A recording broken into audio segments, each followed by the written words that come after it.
I call Iqbal Mohamed. Thank you, Madam Deputy Speaker.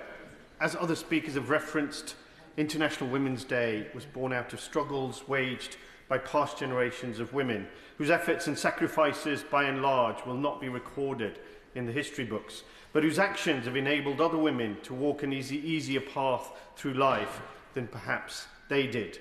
Unfortunately, the continuation of that struggle seems more pertinent now than at any time in my adult life, as there is a concerted attempt to roll back hard-won gains of the women's movement. We see this in the toxic influence of a resurgent reactionary politics, amplified via two loosely regulated social media platforms, enabling misogyny to literally reach into the bedrooms of our young teenage boys.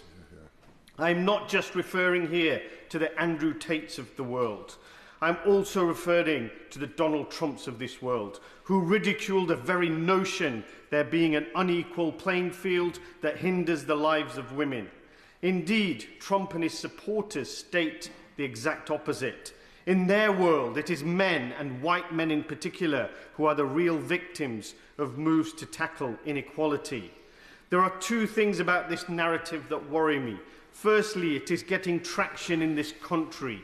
A study conducted by the Global Institute for Women's Leadership at King's College found that nearly 1 in 2 Britons, 47%, say that when it comes to giving women equal rights with men, things have gone far enough in Great Britain.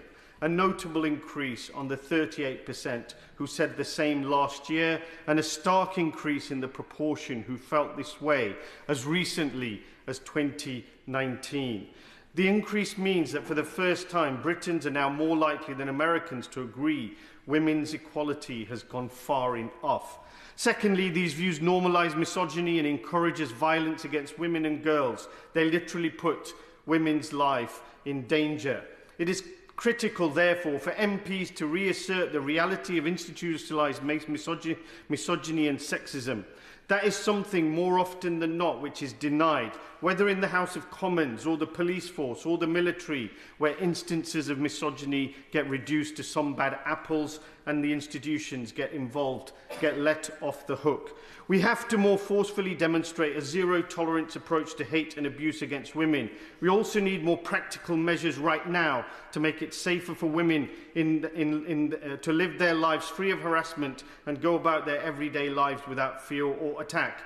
In conclusion, 2 years after the murder of Sarah Everard, it should be the least we can do in her memory and in the memory of approximately 450 women murdered by